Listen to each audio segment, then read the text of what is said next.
कार्रवाई के बाद भी नहीं थम रहा लकड़ी तस्करों का साम्राज्य। सीतापुर मैनपाट बतौली में तेजी से फैल रहा नेटवर्क। सरगुजा जिले के सीतापुर, मैनपाट और बतौली क्षेत्र में लकड़ी तस्करों का नेटवर्क लगातार फैलता जा रहा है। समय समय पर वन विभाग और पुलिस द्वारा लकड़ी से भरे ट्रकों को पकड़कर कार्रवाई जरूर की जाती है, लेकिन इसके बावजूद तस्करों के हौसले कम होने के बजाय और ज्यादा बुलंद होते जा रहे हैं। जानकारों के मुताबिक कई बार लकड़ी से लदे ट्रक पकड़े गए और जब्ती की कार्रवाई भी हुई, लेकिन इसका असर तस्करों के कारोबार पर लगभग न के बराबर दिखाई देता है।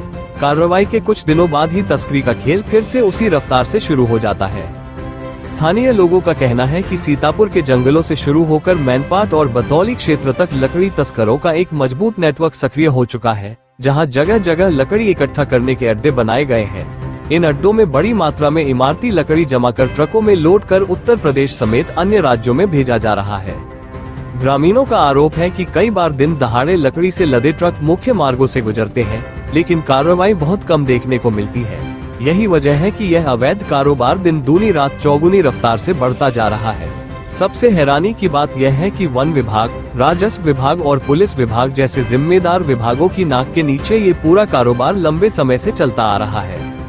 कभी कभार कार्रवाई जरूर होती है, लेकिन स्थानीय लोगों का कहना है कि वो कार्रवाई ज्यादा दिन टिकती नहीं और कुछ ही दिनों बाद तस्करी का वही खेल फिर से शुरू हो जाता है। कुछ लोगों का ये भी कहना है कि इस पूरे नेटवर्क में बाहरी राज्यों से आए लोग भी सक्रिय हैं, जो यहाँ रहकर बड़े पैमाने पर लकड़ी का अवैध कारोबार चला रहे हैं। वहीं क्षेत्र में ये चर्चा भी आम है कि कुछ स्थानीय प्रभावशाली लोगों और छुटपुट राजनीतिक कार्यकर्ताओं की मौन भूमिका या संरक्षण के कारण तस्करों के हौसले इतने बुलंद हो रहे हैं। हालांकि इसकी आधिकारिक पुष्टि नहीं हुई है, लेकिन क्षेत्र में इस तरह की चर्चाएं लगातार सुनने को मिल रही है।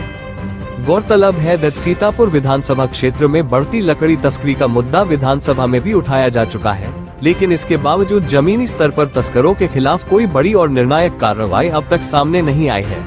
अगर समय रहते इस पूरे नेटवर्क पर सख्ती से लगाम नहीं लगाई गई, तो आने वाले समय में सरगुजा के जंगलों का अस्तित्व ही खतरे में पड़ सकता है। अब देखना यह है कि प्रशासन सिर्फ ट्रकों की जब्ती तक सीमित रहता है या इस पूरे नेटवर्क के पीछे बैठे असली लकड़ी माफियाओं और उनके संरक्षण देने वालों तक भी कानून का शिकंजा पहुंच पाता है।